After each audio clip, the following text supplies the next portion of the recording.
ये मजाक नहीं चल रहा है। ये लोग जो है मतलब हिंदू उनको एनमास वोट करें, बीजेपी हिंदुओं की पार्टी है ना।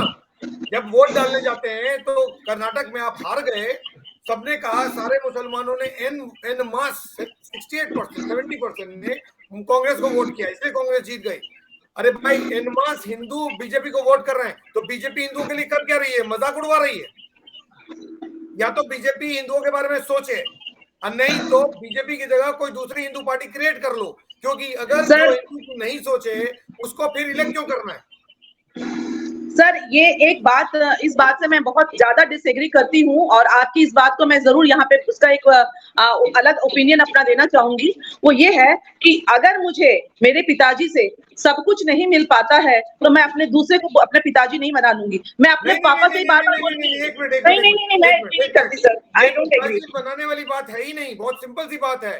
यहाँ पर पॉलिटिकल चॉइस आपको करना है। There's a difference between your father and making a political choice. Let's not get confused. Let's not. Yes, Mr. Modi is a political leader, and Mr. Modi is the head of a political party. He is not my father, nor is he the father of 150 crore Indian nationals. My point is very simple and straight. आपने अगर 100 करोड़ हिंदुओं का vote लिया, 120 करोड़ हिंदुओं का vote लिया, और उसके दम पर आप प्राइम मिनिस्टर बने हो, या मेजॉरिटी हिंदू के वोट पे दम पे प्राइम मिनिस्टर बने हो, तो आप पहले हिंदू के इंटरेस्ट का सोचोगे या आप सेकुलरिज्म का चोला पहन के सबके इंटरेस्ट के बारे में सोचोगे? तो क्या जो हिंदू वोट कर रहे हैं आपको बेवकूफ हैं? सर मैं ये कहना चाहूंगी, देखिए जो आपके इंटरेस्ट को प्रोटेक्ट करेगा आज के टाइम में आप उसी को सपोर्ट करोगे। बहुत सिंपल सी बात है, क्योंकि दूसरे आपके इंटरेस्ट का नहीं सोच रहे हैं। तो ये कौन सी चीज, अगर ये मोदी की नजर पड़ती तो ना ये आदि पुरुष में इस तरह का ड्रामा हो रहा होता, ना इस तरह की चीज सेंसर बोर्ड में अप्रूव हुई होती, क्योंकि सेंसर बोर्ड का चेयरमैन सेंट्रल गवर्नमेंट चूज करती है, ministry of information and broadcast choose करती है। तो फिर किस सेंसर बोर्ड के चेयरमैन को बनाया आपने? सर हमें यहाँ पर मोदी जी को नहीं, बल्कि हमें सेंसर बोर्ड के जो आईटी मिनिस्ट्री है उनको बोलना चाहिए। मैंने बीजेपी कहा, आपने कहा कि don't change the father. Modi ji की बात नहीं है, बात है सिर्फ एक पॉलिटिकल पार्टी की जिसको एन मास जाकर पब्लिक वोट कर रही है। सरकार मोदी की है, और मोदी जी की ministry of information broadcasting decide करती है कि सेंसर बोर्ड का चेयरमैन कौन बनेगा। तो सेंसर बोर्ड के चेयरमैन ने रामायण में इतने सारे डिस्टॉर्शन के साथ इस फिल्म को कैसे अप्रूव कर दिया? सर एक चीज मैं यहाँ यही कहना चाह रही थी आपसे कि अगर मुझे लगता है एक गवर्नमेंट अगर 100 काम में से अगर 80 काम सही करती है, 20 काम गलत करती है, तो हम उनसे प्रेशर डाल के उसको ठीक करवाए ना। हम क्यों गवर्नमेंट नहीं चेंज कर दें? Exactly the point. तो या तो गवर्नमेंट इस प्रेशर में चीजों को ठीक करे, नहीं ये पार्टी अगर नहीं ठीक कर सकते तो उसका ऑल्टरनेट दूसरा क्रिएट हो जाएगा। नहीं करती है, ऐसा तो होता नहीं। BJP should not take the support of Hindus for granted. It is taking the support of Hindus for granted कि इनके पास कोई मजबूरी है, इनके पास कोई ऑप्शन नहीं है, तो मजबूरी में हम ही को वोट करते रहेंगे। ऐसा नहीं होगा, ऐसा नहीं होता है, ऐसा नहीं होता। उन्हें भी पता है, और वो भी हिमाचल का इलेक्शन हार चुके हैं, कर्नाटक का इलेक्शन हार चुके हैं, और 5 इलेक्शन उनके आगे सामने मुंह वाइड खड़ा है। वो इसलिए हार रहे हैं क्योंकि वो कंफ्यूज है। आपको वोट देता है हिंदू, और आप उस हिंदू के एजेंडे को, हिंदू के डिमांड को, हिंदू के कहे हुए बात को वैल्यू नहीं करते हो। आप जाते हो विदेश के में घूमकर विदेशी बात करने के लिए। अरे भाई डोमेस्टिक इश्यूज देखो पहले।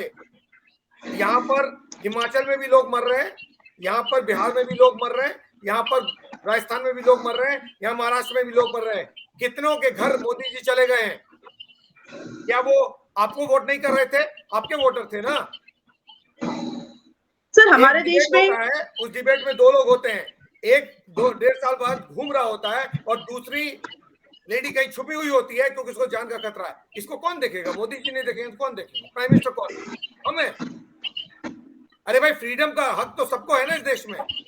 Definitely sir. कानून को मानेंगे ही नहीं, निकलने में डर लग रहा है। अरे कानून तय करेगा ना कि ये गलत या ये सही, राइट?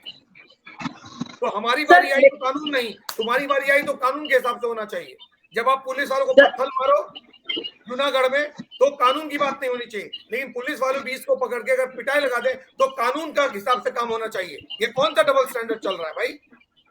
सर यही तो हमारे देश की विडंबना है कि जो कानून है वो सिर्फ हमारे लिए है। दिस एग्जांपल, अगर मिस्टर मोदी को नहीं समझ में आएगी ये बात, तो ज्यादा वक्त नहीं लगेगा, बीजेपी का ऑल्टरनेट क्रिएट हो जाएगा। सर यहाँ तक तो मुझे आपका डायलॉग समझ में आता है कि अगर उनको समझ में नहीं आएगा, यहाँ तक समझ में आता है, बदलने की बात में नहीं। मैं कहती हूँ, मुझे अगर मैं सर के शो पे आती हूँ और सर के शो पे मैं अच्छी बातें 100 बोलती हूँ और आपकी बातें सुनती हूँ और मुझे आपकी एक बात अच्छी नहीं लगी, तो मैंने आपको कहा ना सर मुझे ये लगता है, तो आप कहेंगे नहीं रिंकू ऐसा नहीं, ऐसा होता है। तो मैं ये थोड़ी कहूंगी अरे सर ने मुझे कह दिया गलत, यहाँ नहीं, अब तो रिंकू इस वाले शो में आएगी ही नहीं, ऐसा नहीं है।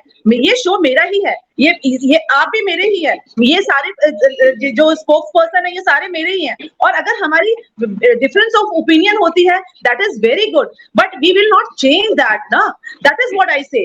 अगर हमें लगता है कि उनको चेंज करना चाहिए तो we should go for that, we should stand for it, but change of the government is no solution. We don't want to change him. We want him to change the way he is looking at things here. Yes. I agree to it. I agree to this one. ये सब जो कुछ हो रहा है ये उसी का नतीजा है। आपकी नजर हटी, दुर्घटना घटी। ये दुर्घटना है जो मिस्टर मोदी की नजर हटने के कारण हुई, क्योंकि आईएनबी मिनिस्ट्री आपके अंडर में है। यू एडमिट और नॉट, सेंसर बोर्ड का chairman ministry of information broadcasting decide करती है, कोई स्टेट गवर्नमेंट। yes. और ये बहुत ही ऑब्जेक्शनेबल है सर, और हमें 50% या अगर 1% लोगों को भी अगर परेशानी होती है इस मूवी से, that has to be ban. अगर हमारे सेंटिमेंट्स को हर्ट होता है, वी शुड बी वेरी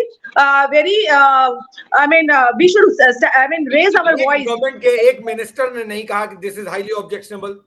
आपके सेंट्रल गवर्नमेंट के एक मिनिस्टर ने नहीं कहा कि this is extremely. I think when it was not released, मेरे ख्याल से एमपी के एक मिनिस्टर थे, होम मिनिस्टर नरोत्तम मिश्रा ने कहा अक्टूबर में। आप उसको भूल जाइए, अभी हम लोग जून में हैं। इस फिल्म को रिलीज हुए 24 घंटे हो गए, पूरी दुनिया में डिबेट हो गया, पूरे चैनल्स ने डिबेट कर डाले।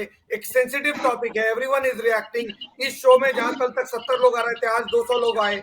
मेरा पॉइंट है, जब इतना सारा सेंटिमेंट्स है तो क्या ये चीजें सरकार को नहीं दिख रही हैं? क्या सरकार को नहीं समझ में आ रहा है? आज तो एफआईआर हुई है, वाराणसी में एफआईआर हुई है। I think ministers are keeping them away because of any reason, people are standing for it.